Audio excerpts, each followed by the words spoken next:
Mastermind property community. We have Claire McNeil in the house this evening. We've had a little bit of a week off because we decided to move house, and we're a little bit dark with our setup at the minute because we haven't quite got our lighting squared away yet. It's mood lighting tonight. Yeah, it's mood lighting, but thankfully Claire has got hers on point. So firstly, a little bit of housekeeping. If you are joining us live, would you please, if you'd like to be have your beautiful faces and your name shown on screen, just click the little link that says that allows StreamYard to show your bits and pieces. Not your bits and pieces, that sounds a bit rude, but it's not one of these shows. One of your name and your photo on the screen, and we can be really interactive, which is what is really good about this particular platform. So without further ado, we do have the amazing, the incredible Claire McNeil on our show this evening. Really stoked, super stoked and happy to have Claire with us this evening. We wanted Claire on from the moment we started doing these. What she doesn't know about the back end of a business isn't worth knowing.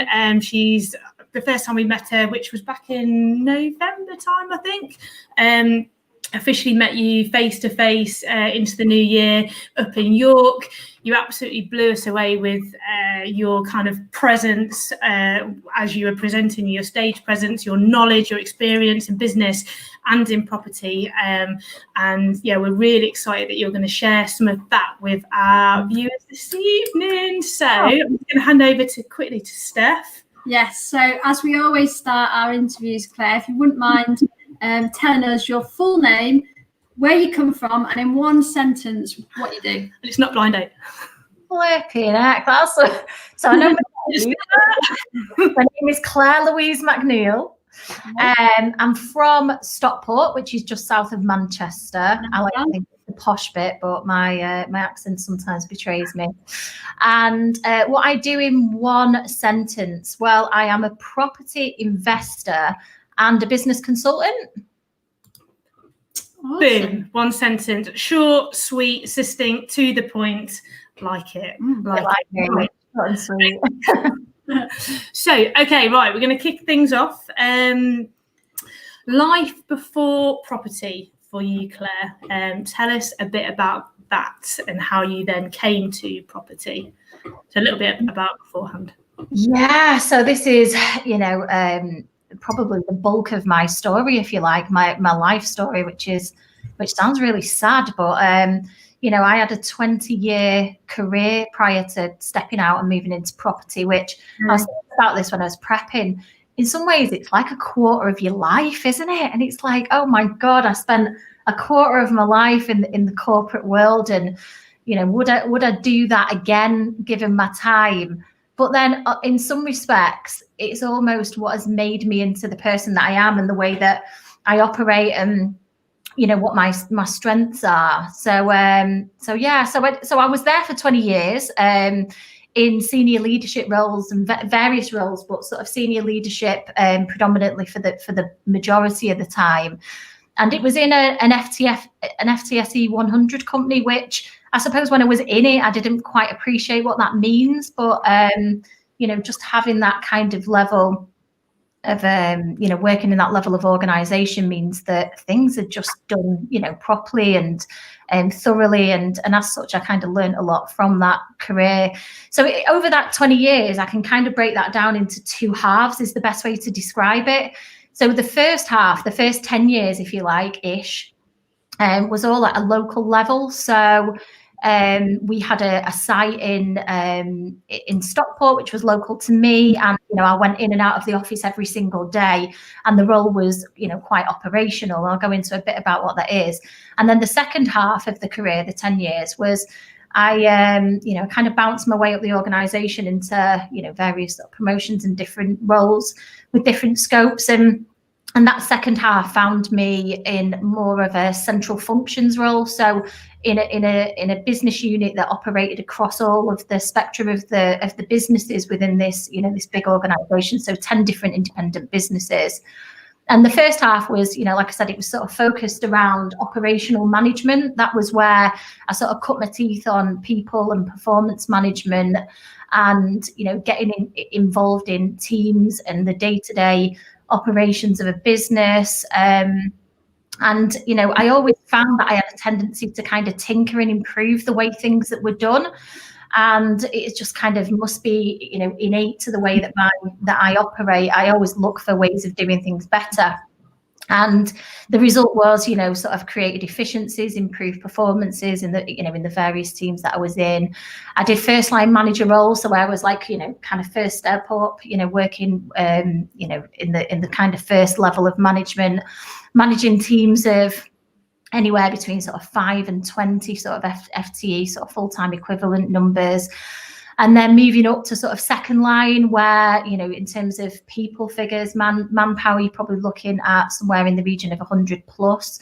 So when you translate that into kind of smaller, into businesses outside the corporate world, probably like a medium-sized entity, really, when you kind of strip it back. And then I also had like a specific role, which was actually around business improvement, which I seemed to gravitate towards and was quite good at that, because it was in my nature to look and improve things. So managing the processes and the management system at a local level of the organization. And then I took a completely different shift in the second half when I moved to central functions. And that was all of that 10 years was in health, safety and environment department. So I've got a specialism in, if you can call it that, in health and safety, with a side of environment as well. So I've done plenty of different. I didn't know that about you, Claire. That's pretty cool. Did you not? No. So I'm sort of 10-year in health and safety professional. Environmental, probably not as knowledgeable, because we worked with a head of environment, and it's quite a complicated topic to get your head around. But I do understand it, and. So it was, I led sort of health and safety focused teams who provided a service across all of the 10 businesses, 10 there or thereabouts. And that kind of broke into two halves, which then again really sort of shaped who I am and what I'm good at. And that was around, management systems to start with. So there weren't, there wasn't management systems in place. So I was part of a wider team where we created the management system from scratch upwards and built the system. And then my team and myself then created the assurance framework. So building a risk-focused audit program for the whole of the business, which was absolutely a huge, undertaking to get that designed and implemented, and lots of stakeholder management, constantly in a continual improvement cycle, trying to improve the business. And, these are kind of quite sensitive, disclosable documents, they're quite, from a corporate point of view, it's really important that they're done correctly and to the right level. So, and then I kind of switched into a different role then, which was all about risk management, just to kind of tail it off. That sort of part of the career ended with me, developing and enhancing a risk management function where I was analysing risk at enterprise level in terms of health, safety and environment. And what we did was we enhanced the view of risk across the organisation, got a real good overview of visibility around controls. And then we were moving towards evaluating the effectiveness of those controls, in order to improve various elements of performance, incidents being one of them. And that's it in terms of roles. I suppose the other. I love how you say that's it in terms of roles. Small amount of things that you've just one or two things there that you're a master at. Pretty much end to end there. I mean, and that is like, there's loads of little bits that I missed out. Well, they're kind of the key themes. But I suppose the one thing for me that runs through all of that is that, I couldn't have achieved anything that I did in terms of, achievements throughout that career without the teams and the talent that I had around me. I had some fantastic people in my team over the years, and, I nurtured and coached some of them. because I could see that they had a natural flair and ability for certain things. And it's one of the things that I'm most happy out of that career is some of the people that I've played a part in developing and enhancing their careers, and just seeing them flourish and thrive and become really, really good people, business people themselves. So, I can't take credit for all of that. I just kind of led and structured it. And my creative mind was able to see how to do some of those things. But, the troops on the ground rolled the sleeves up and pulled it through for me. So through like schooling and as you were growing up and stuff, did you always have that kind of, natural ability to just kind of pick out faults, or was that something that like came along, or was that kind of nurtured from outside to in? Yeah, I suppose, like my husband and my kids would say I'm just a genius at picking out faults, because it's all I ever do really with it. But no, I look at things, and my brain is like, I don't know whether it's like a degree on the spectrum or something, because it just analyzes all kinds of different stuff, like even down to the way that we structure our meal planning and food shopping at home and managing our finances. And I'm always trying to make things easier and more efficient. And I just can see problems. I can see better ways to do things, whether that be the fact that, we haven't managed our food planning properly, so we're struggling for something to have for tea on a particular evening, or looking at departments and thinking we need to cut numbers or create efficiencies. I'm just like a massive geek. Have you always been like a natural leader? Because you've clearly been a leader throughout pretty much all of your career. Was that natural? Were you always the bossy one in the playgrounds? I'm always the leader. I'm the leader at home. I'm the coordinator. I'm whatever it is, I've just got my family says that I like to delegate things, but it isn't. I can just see the efficient way to do it. It's like, I know what's the best way to do things and who's the best person to do it, and kind of nurturing that out of people. And the leadership thing, I think, I have always been a natural leader, but, absolutely don't take any credit that I knew everything right from the start. I was having that conversation with Paul Million today that, a lot of the reason why I'm good at some of the leadership stuff is because I've got 20 years experience of it. And if you don't get good at something after 20 years, then you're in the wrong job. Yeah. Awesome. So 20 years, a massive amount of experience that you must have gained from everything that you've just described. And I definitely want to come back and touch on some of those themes. But after that 20 years, you found property. How did that come about? Yeah. So I kind of like towards the tail end of this career, there's a couple of changes in the business that kind of prompted a few things. But, it was a great career. But, the flip side of all that stuff that I just spoke about is that, I missed tons of my kids' childhood. I was up and down the M6. I was driving lots of miles. I was staying away. And, I missed so much of their childhood that, that sort of stuff was coming back to bite me. And I was thinking a lot about it. And I was in an environment of, bureaucracy and politics. And, even though I had freedom and scope to develop some of the things that I did, there was also some stuff that was held back. And it was that kind of degree of control which I felt was unnecessary, that created frustrations. And more importantly, I started to get poorly towards the back end. There's some significant kind of key points in that career where I literally had breakdowns. I can remember moments of, exhaustion, of stress, physical symptoms, not just like me wanting a month off work, and it was all of that sort of stuff coming together. And it made me stop and think, I was approaching 40, and I thought, I've got to think about what's important in life. So it just so happened that I kind of started to think about property. I wanted more freedom. I was looking at ways of earning sort of passive incomes to give me the time freedom that I wanted. And just at that particular moment, left field comes in an offer of redundancy. And it was like the universe was speaking to me, and I just thought, I am having this. Like I sort of debated it for a couple of hours, made the decision. Just a couple of hours. I already knew.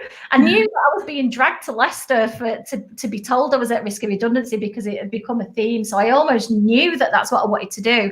but I just needed to kind of check a couple of things really to make sure I could make it happen. And I did that, and once I did it, I said, right, I'm off. I burnt my boots, and I almost thought I never ever want to do any of that work again. Like, it's a 20-year career, great, big tick, but all of that stuff, not interested, never want to do it. And I've had a few people since I've moved into property that have said, you need to do more consultancy, you need to, you're good at this is what you should be doing. And I've just gone, no. If I wanted to do that, I'd go back to my great salary, my nice company car, the security, but I want something different.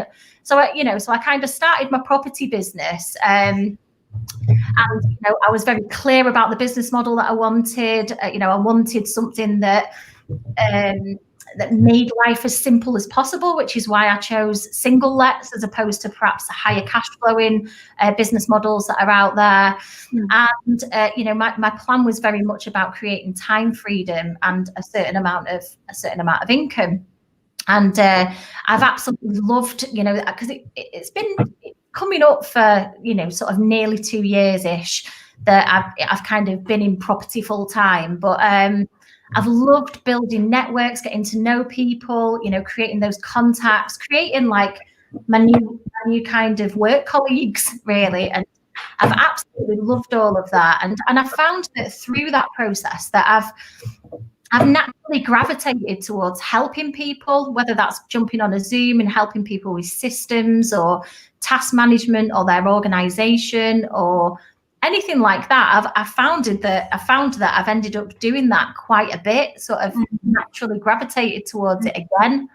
I was going to kind of ask you, from that transition from the business consultancy world to property world, did you find there was any kind of similarities between like the mindset in both sectors, I guess? Or was there any kind of positive mindset traits that you were able to bring across? I guess you mentioned it really. Yeah, it kind of almost feels really different. Like the environment that I used to be in, the sort of corporate world, was I felt incredibly frustrated and almost held back sometimes on some things where my creative tendencies, because I'm on a wealth dynamic scale, I'm a creator. So I always want to, my strength is in looking at things and creating ways to do things. And within a corporate environment, that isn't always possible. There's boundaries and restrictions and rules and personalities who want to tell you can and can't do things. So I found that probably more frustration from a mindset point of view. And but then in the property sort of entrepreneurial small business world, actually the mindset challenges were quite different really, because it was about motivation and keeping myself focused because I had to, because it was for me, rather than a manager telling me these are your objectives to achieve in a year.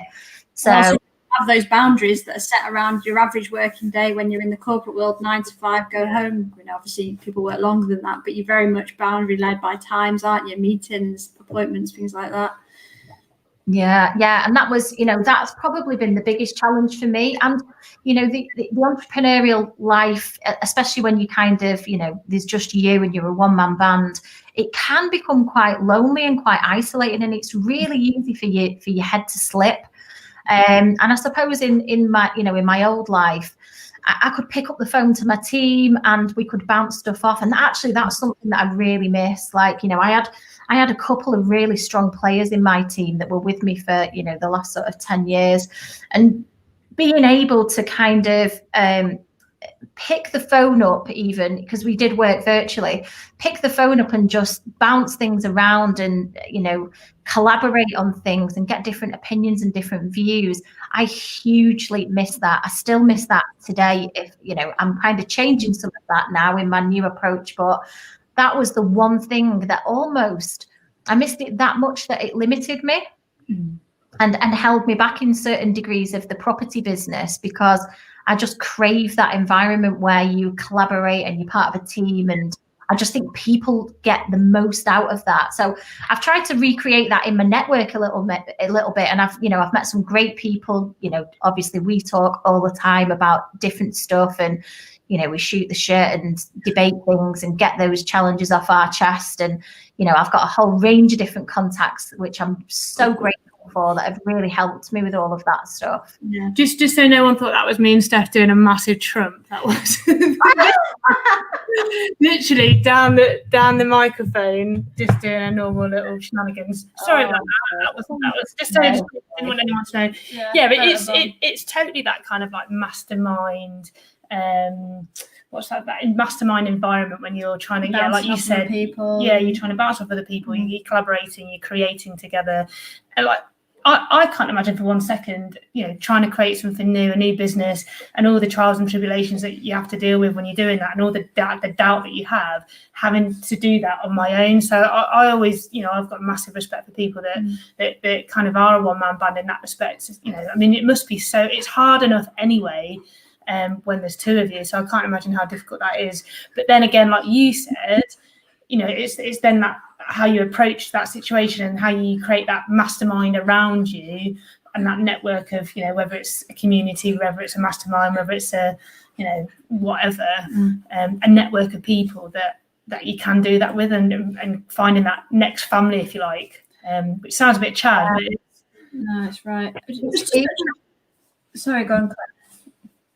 Yeah, it's a huge part of it, and I hear it so often of the people that I speak to, and I know I'm most definitely not alone. It can feel really, really isolating. It's so easy to kind of let your head go down. And I suppose part of my shift to being more consultancy focused, which has happened in recent months, has been because I found that when I've got involved in some consultancy work, which I'll share with you in a second, I found that sort of the energy levels, the motivation, the drive, all of those things that are impacted by working on your own are suddenly restored. And I feel like I'm in the right place now because of it. And I feel like it was a big missing thing for me. But by the blend of the consultancy and the property stuff, just feel like I'm just settled with it all, because I am having that collaboration with other great people, and we're achieving, great things together by,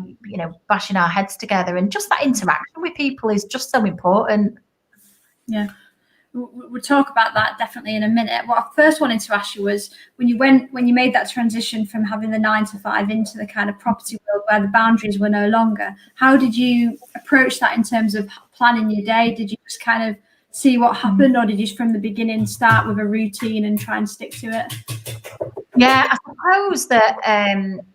suppose that if I'm being really, really honest, I didn't really have any boundaries in the corporate world. So I was paid to deliver a service rather than necessarily work certain hours. So I was used to working into the evenings and the weekends and having that degree of flexibility. So, but I must say that I became worse at the boundaries thing once I kind of started my own business. I almost put myself, and this is another mindset thing, I put myself under like huge amounts of pressure and constantly thinking that I'm not doing enough and I'm not achieving enough and I'm not, holding myself to account enough. And then the result of that was that I almost couldn't justify clocking off. So I've had to do a lot of work on building in, and like my mentor, Jackie Tomes, has really helped me to kind of understand that it's really important to get that balance. And since I've started doing it and actually taking days off, and and in fact I took the whole of August off, which was just fantastic. And that kind of reset was huge to me. But in terms of like the planning, because like the time management is, the working hours is one thing, but actually the planning is really important, I think, in business. And that's just something that's inherent to the way that I work. So I always recommend to people, anyone that I speak to, really, that you should almost have a working week, and the beginning of the week should always be planning and the end of the week should always be reflecting. So you're analysing, you're starting at the beginning and mapping out your priorities and understanding what you're going to achieve in that week. And then at the end of it, that reflection time analyzes your performance, and it almost closes things down and helps you to reprioritize for the next week. So that is a cycle that I do quite frequently. The trouble is when you don't have a Monday to Friday, it's like, when's that cut-off point? But they are scheduled meetings in my diary that pop up every single week, and that's usually the prompt, unless I'm in the middle of a Zoom or something, to kind of sit down and undertake that work. So it's so important to keep you focused and on track. Totally. Do you have days off at the minute? Yeah, so I kind of go with my energy flow at the minute.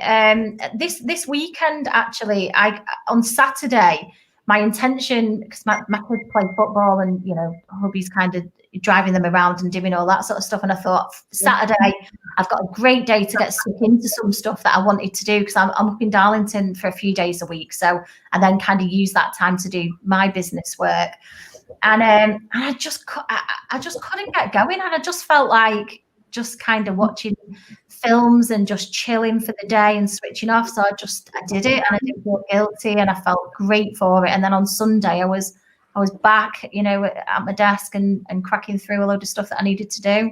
Pulling the sleeves up, getting ready to go. So important though, isn't it? So before we move on to the bit that you're doing at the minute, the new bit, did you want to talk about any current projects you're kind of working on in property? What are you looking at the minute? What are you focusing on? I know you've sort of alluded to single lets being your thing.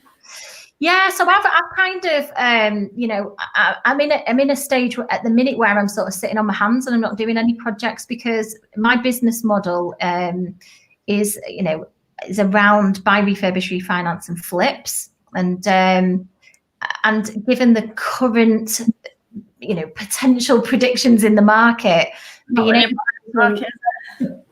able to estimate what that end value and that exit position is going to be, at the minute, being a natural risk manager is not the place where I want to go at this moment. But actually, it's perfect for me, because I'm in the process of, I'm in the very final stages of setting up my SaaS pension. And that is part of my sort of ongoing strategy around my property business. So actually, it's through the lockdown period, my property plan has completely changed because of the consultancy stuff. And that's because I want to spend more time consulting and perhaps less time in property. So I'm going to do property in a sort of smarter way and play to my strengths, and also use the opportunity of having my SaaS pension, which is my 20-year corporate career workplace pension transferred over. And it's given me a really great sort of starting position to help with my investing. So the plan is to, I've got a specific objective to achieve, which is that I want to increase revenue in the property business. And I'm going to do that through, I'm going to utilize the SaaS pension, to get into a flip and a buy, refurbish, refinance cycle. So it enables property holding. The flips are just to create the capital needed to hold in the deals. And are you working with anyone else's SaaSes? Are you combining anyone's? I know a lot of people do that they combine, and is that something you're looking at, or Yeah, probably not at this stage, because I've got enough in my SaaS to kind of grow my business independently into the kind of the size that I want and in the timescales that I want at the moment, the pace, if you like. But I am, so I'm not necessarily mixing the SaaSes on projects. However, I have got, some fantastic SaaS trustees as great contacts and friends in my network now. And, I've got the opportunity to kind of loan from other SaaSes if I need to as well. And then the other part of what I'm going to use that for is I want to get into commercial to resi, but I want to joint venture with someone. I don't necessarily want to invest the time in, learning that as such. I want to become the investor in that project, so that, with an end goal of building my property portfolio outside of the pension. And then that kind of creates, what I'm trying to create by that is increased turnover, so that or increased revenue, so that I can then look to implement systems and recruit talent within my business, which will help me scale. So it's kind of like a bit of a short-term plan. I'm going to go really hands-off with that in the short term. So I've got some great people in my network again that I'm pulling on to help, find those deals, and project manage them for me at a distance. And then that increases the kind of revenue into the property business. And then I can inject it with the stuff that I'm good at, which is develop the systems, recruit the right people into the role, and then run my business like I've I've always run teams and businesses. So that's kind of where I'm at property wise at the minute. So I'm waiting for the SAS to land, and I'm waiting for a little bit more visibility on what, post furlough scheme, what the property world's going to look like. And then I'll hopefully be making some moves maybe early next year in respect to that. So if there's any commercial to resi developers online and you're looking for an agent partner, you just got one. Yeah, no, I absolutely want people who know what they're doing and know the shit, because in a way, I kind of don't want to know it. I just want to, obviously I want to know it, but I want to trust people that they can deliver what they say they can do in order for me to achieve my objectives and for them to achieve their objectives. Yeah, I'm all about this sort of collaboration and working together on that. Oh yeah. Just to tap into the SAS pension, I mean, there's probably a lot of people out there who are quite interested in this topic. It's definitely a growing area of property. How did you first learn about SASs, so to speak, and sort of make that decision to go down that route? Yeah, so I there was a turning point for me on this. So Rob Moore's book, I'm Worth More. I actually went down to Peterborough for 2 days and sat in a room with him and a group of people, and we reviewed his book, and we went out for sort of food in the evening and really sort of got quite close over 2 days. It was really great. Met some absolutely great people down there, Grant Spillman being one of them. I know he commented on the post the other day.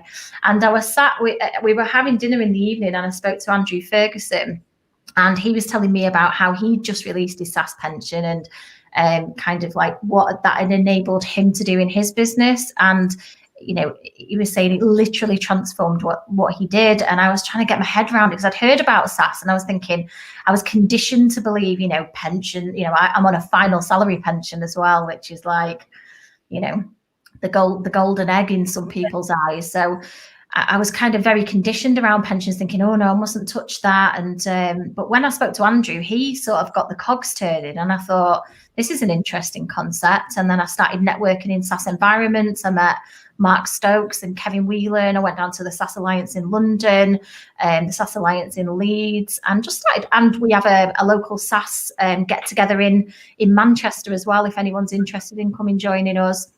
So that's a great little environment. So mixing with other SAS trustees and hearing about what people did. And I suppose initially I was thinking almost like it was a great environment to network for investors that I could work with, while my sort of SAS was being set up. But, just speaking to those people and seeing what they've achieved was just eye-opening, really. And I thought, I've got to do this. I've got to start looking into it and what the possibilities are. And I did a lot of learning and understanding, and worked with Kevin Whelan and the team at Wealth Builders to try and understand what the process had looked like. And so the purpose of, so there's my SAS at the minute, my pension's going to be in there, but actually it's more about legacy building. So it becomes mine is like a family trust. So eventually I want the children to be trustees in that business. I want my partner to eventually kind of leave work and move his in again. So we're building like a trust fund for the kids. And the objective is to create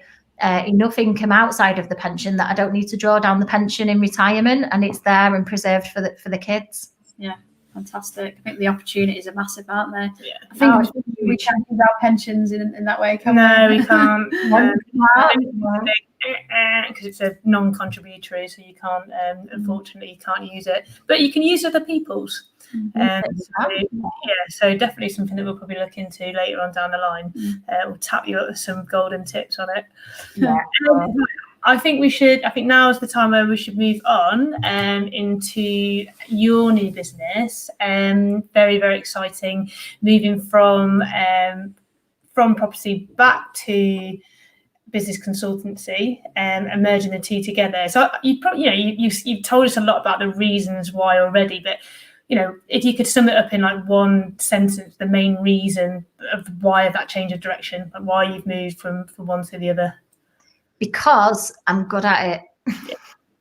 And it's taken me a little bit of time to kind of understand that. I think, if I'm honest with you, I always was like, I've done that much in my career, I don't actually know what I'm good at, and I've gone through a little bit of a process to kind of get to that point. And that is it, really. I mean, I spent a little bit of time, before I'd made the decision up in, Paul Million's business, and now I'm working with him a bit more. Well, I'm working with him permanently for a period of time. But I came up and I just walked in the room and I was just energized by, I was looking at him and we were chatting and he was saying, these are my challenges. And I was kind of sat there thinking, I don't know why these are your challenges and why you're having problems, because this is really easy to fix. And it was that, a few people saying to me and like spelling it out that it isn't easy, Claire. Like, that's just because you can do that. Yeah. And I went through a process where I was like, oh my God, I think there's a real big gap here. And I spoke to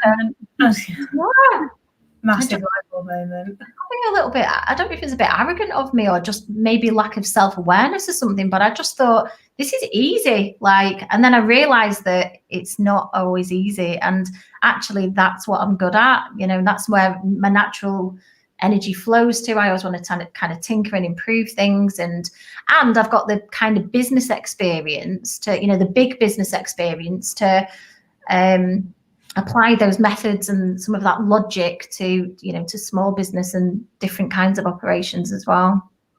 So talking about your new business then, like how, if you were stood up in a room now, we were in a network meeting and you were standing up, giving your kind of 2-minute spiel. I'm not asking you to do a 2-minute spiel now, but what's your, what is your new business? How can you help people? How can you help property investors with your new business? Yeah, so so if we were talking about like what I can help with, the problems that I can fix, and if people were experiencing these challenges, these are the kind of things that I can help with. So probably the biggest one that I see is elevating like entangled business owners out of their operation into a more strategic role. So entrepreneurs who are fantastic at just kind of building the business and build and build and build and grow. And then they get to a certain point and, their business is turning over enough money that they should be having, the time of their life, and they're not, because they're entangled in their operation and they can't navigate their way out of it. So that's one of the things that I can help with. The other one, which kind of comes hand in glove with it really, is efficiencies. So if you've got a business that is operating inefficiently, that there's problems, that's the kind of stuff that I can plug holes on and see. If you've got a need to improve performance, improving performance is something that I can help with. Also, building foundations for growth. So people, growth, the only way that growth really works well is if it's surrounded by structure and a framework that enables that movement, while other elements of things are more rigid and solid. And yeah, the other thing is if people have a business that they're considering that they want to sell it. So, how saleable, if you want to sell something, it has to be in a position that you can hand it over as a complete package. And actually designing that operational framework, increases the value of a business and enables it to be sold for a higher value and also in a better position. Because if you can't extract yourself from that business, there's not many people that are going to want to buy it. Yeah. And then as well as that, the other thing that I'm thinking of starting to do, just because I get a lot of requests, are sort of smaller sessions with people. And looking at designing specific systems and like other methods of ways of doing things around certain activities, and so not necessarily the big business, well, I'm not saying just big businesses, but the complete business solution. Sometimes it might be that someone struggles with a CRM system or task management or strategy or other elements of business that they're struggling with. Compliance is something else that I'm got some strength in. And then so how I go about fixing those problems for people and helping things to, implementing the solutions into their business to help solve them problems, is that I build like a complete and comprehensive operational framework, for the business. And I focus that around sort of 4 key areas, because these are the 4 big components, I think, that make things move.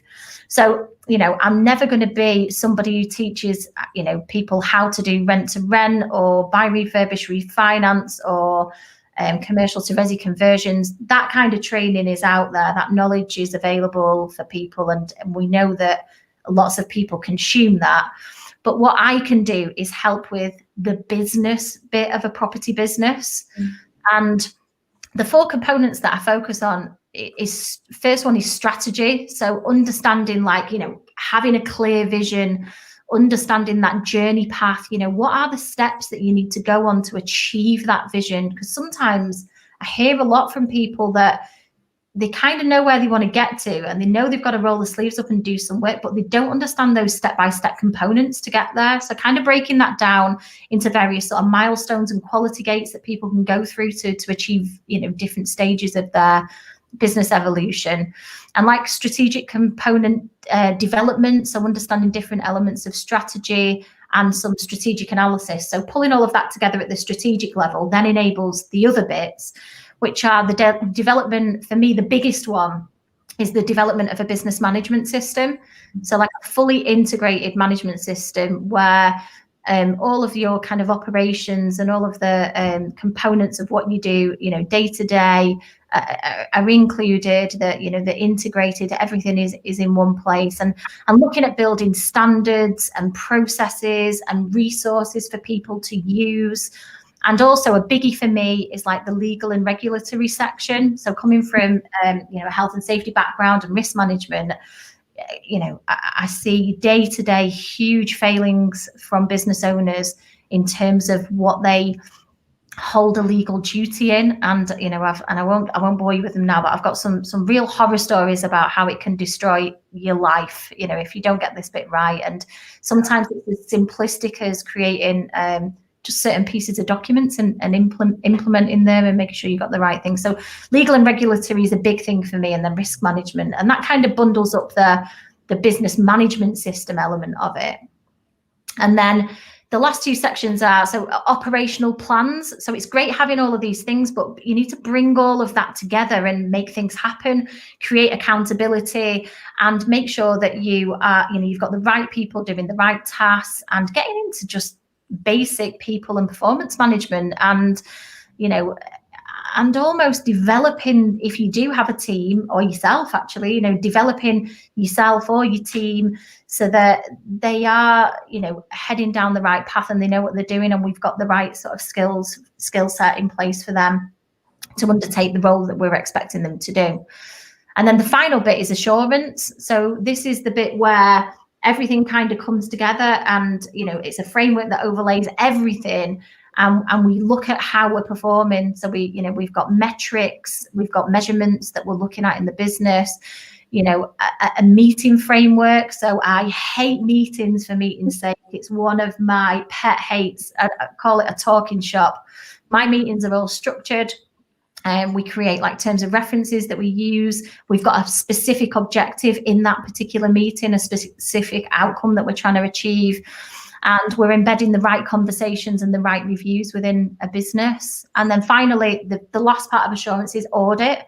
So usually in the first instance, audit isn't the first thing you'd go to. It's probably the last thing that you tack onto the development, and looking at that from an internal and an external point of view, so that you're constantly, or you're regularly, not constantly, but you're regularly actually checking that all of those different components are being done to the standard that you want. So any standards that you've set, any processes, reviewing sort of key aspects of your operation. And that's how I bundle it together. And that is, using, so my key skills are that I can create order and structure. That is just what I do. I just can naturally do that. And because of that, I can design and build systems, and I can do that efficiently. I can find the best way to do it. And even if we don't land that on version 1, I'll tinker with it until that I know that we're absolutely spot on with it. I can also flex system design to the individual or the business, depending on how they work, what motivates them, what demotivates them. And, I've got a sort of solid background and understanding of operational frameworks and all the different bits around that, and years of experience in applying them. And the biggest thing for me at the minute, which I'm finding is really helping me, is that I've got a love of maximizing technology.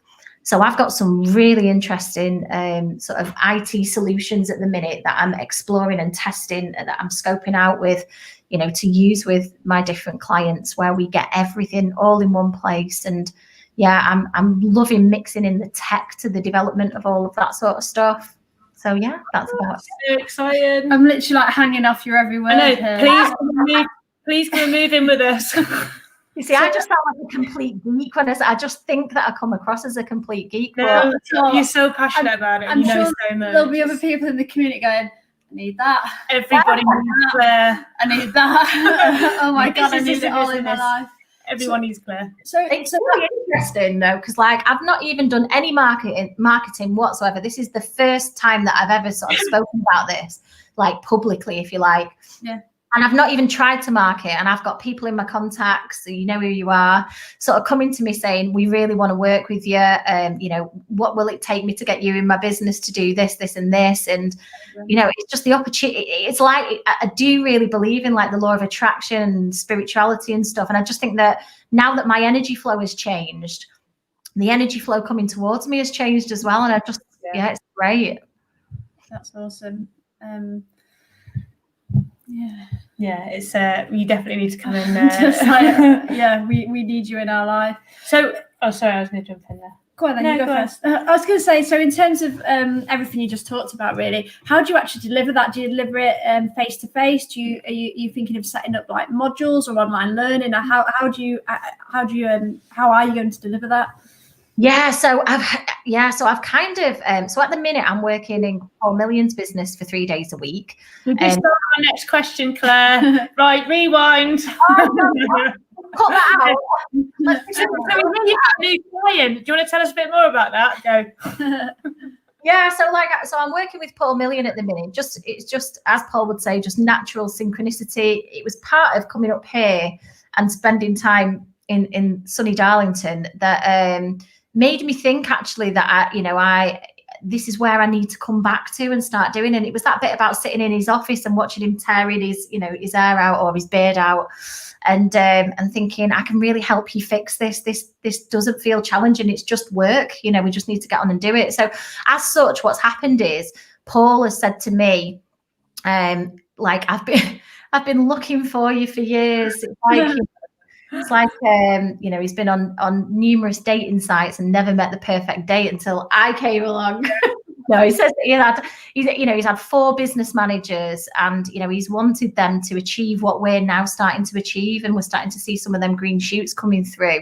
And I've just really sort of focused him. We've created a plan. We are in development phase. I am here 3 days a week, building the systems, coaching his team, providing different elements of training, looking at his risk management as the business, because initially I can see some gaps in terms of the way that his business is structured and organized. Not anything really bad, but just elements that I know that perhaps he didn't appreciate. And we're currently plugging those, building all the layers of protection in there for him and for his business partners.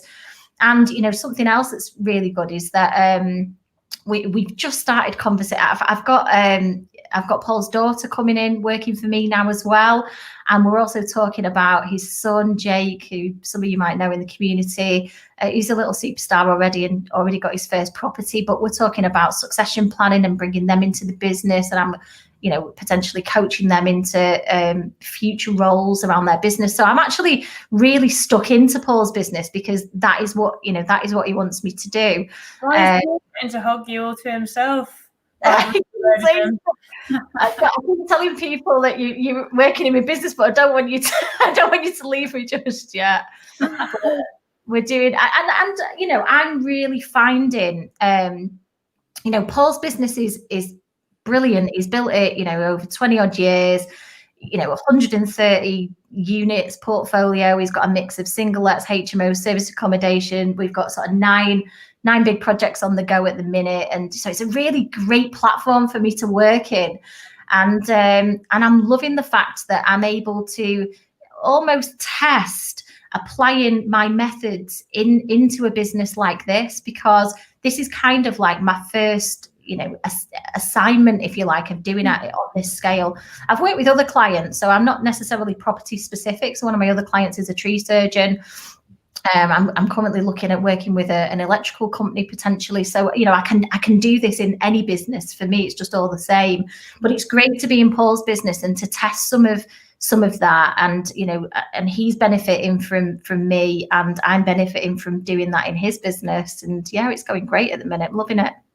That's awesome. Some people might be out there and thinking that's great in big business, but what about in kind of entrepreneurial land? I'm a one-man band. I'm wanting to get my business from here to here, but I don't really know how to do that. Can you help that person? Yeah, absolutely. I mean, it's you know, it all depends on a range of different things. It depends, you know, what their aspirations are, because if their aspirations is to own 4 properties and earn, you know, £1,000 a month, and that's enough for them, then I'm probably a waste of money for them. And I'm just absolutely, I mean, we won't even digress into the property training environment, but we all know how much, you know, if you're trying to sort of shoehorn a sale into somebody, how it just doesn't fit my value set. So there's some people that it wouldn't be right for me to help them. Yeah.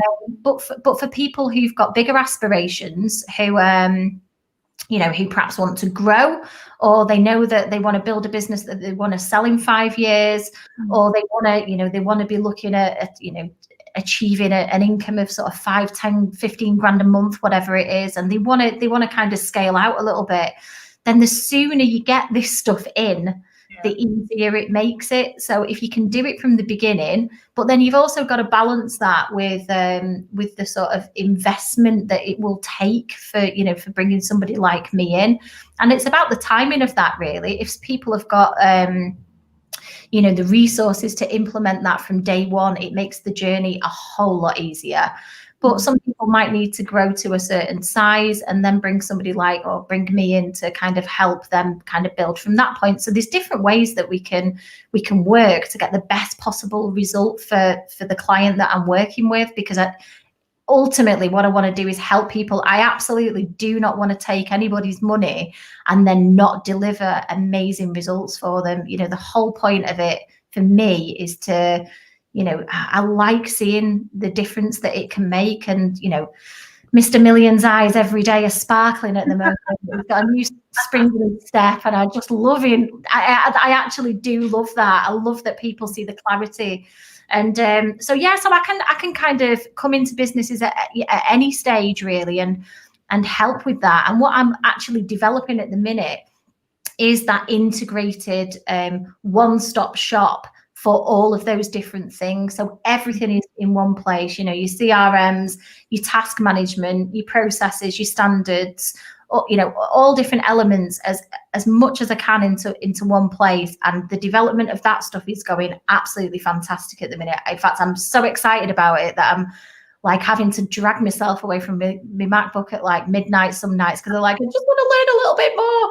And I'm, you know, I'm developing this template in a couple of different systems actually, that depending on, you know, where the client's at and what they like and what motivates them and stuff, that I can literally bring these and lift and drop them into the business and then fine tune them and you know, do a little bit of individual bespoking of certain elements of it. But I've got a great solution that I'm going to, you know, eventually start kind of sharing with people so they can see the potential in how this can actually work in true operation sense.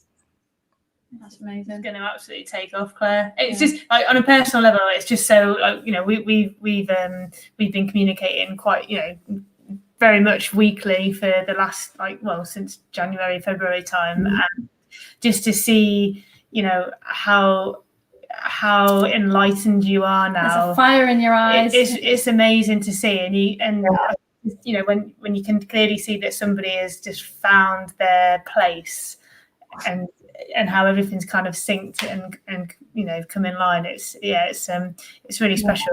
Yeah, I'm glad how it's happened. And when you were asking me, Steph, actually about like the online stuff, so that's initially how I want to work, because I want to kind of roll my sleeves up and get involved in businesses, certainly for the next few months.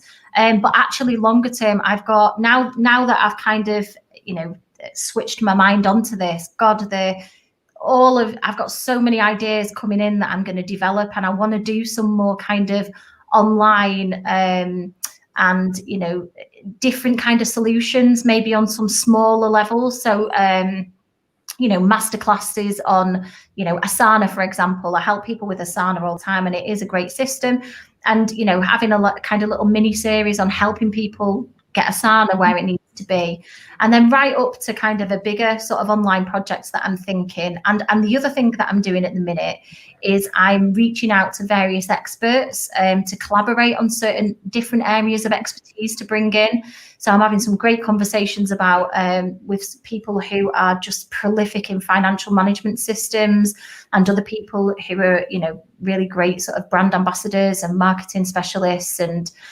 And yeah, so I've got tons of stuff in the pipeline in terms of that evolution of, because what I don't want to do, I mean, I absolutely love doing this work, but I don't want to get to the point where I can't help people because there's just only me, and I'm already thinking about how I can replicate that. And, even sort of chatting with, some of my old colleagues maybe, and thinking about how that can kind of come into play a bit further down the line is something that I'm exploring.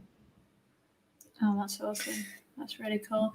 And I know you said initially that you kind of gravitated back into this line of work because you're good at it, but actually it's because you're passionate about it, isn't it, as well? And that's really has come through.